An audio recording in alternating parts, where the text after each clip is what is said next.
Well, my son told me years ago that he wanted a motorcycle, and I said no, you're not having one in high school. And so he didn't ask again, but he went to college out west, and he earned all the money, and he bought a motorcycle with my brother's help, and he bought all the safety equipment, took the classes, etc. So fast forward, he upgraded his motorcycle about 4 or 5 years ago, sold the original to my husband, and then he came to visit, and they ended up buying me a motorcycle. They ended up buying you a motorcycle? Yes. The two of them? Yes. Your husband and your son? Yes.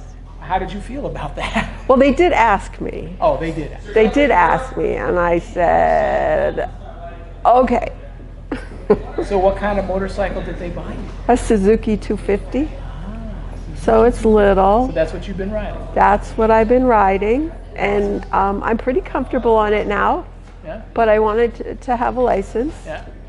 And I tried the state course once, and it was fine. But the Harley-Davidson class had half as many people, and that really appealed to me. And we had Ed as our instructor, and he was fantastic. Couldn't have been more patient or supportive. And it was a very interesting group of people. We had 5 very different parts of the state, walks of life. And as you mentioned earlier, I think we were all cheering for each other at the end. Yeah, I could see. I was watching you guys, and it's a really common phenomenon is that the classes, the students tend to bond a little bit, and they tend to begin to root for each other because they want to see everybody succeed together. And I always find that so inspirational. I mean, we're only together for 2.5 days, and yet these relationships happen, these friendships start in that small period of time. And I think there's something about you guys going through the experience together that just galvanizes the friendships. Yes. That's really, really awesome. Yes.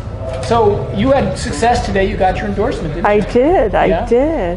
I got my endorsement. What was the most challenging thing about the endorsement? The most challenging thing was how they changed the U-turn in the final exam. It was very different than during the practice.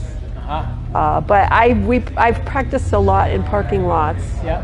So we found one we can go to early in the morning when no one's there, and they have cones. Yeah. And so we just practice. That's great. And yeah, it set me up to succeed here. That's great. Did you have any moments of doubt that you would succeed? Well, I knew I scored a couple bad points in the final exam, and so, but you have to let it go and move on to the next task, because as our teacher said, you don't know exactly what they're scoring, and so those points may or may not disqualify you. So you just have to clear your head and go on and do the next one.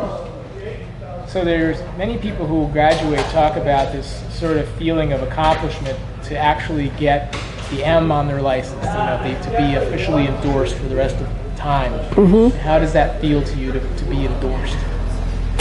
Well, my son's goal was for us to ride as a family, and so it feels pretty good that we can do that now. My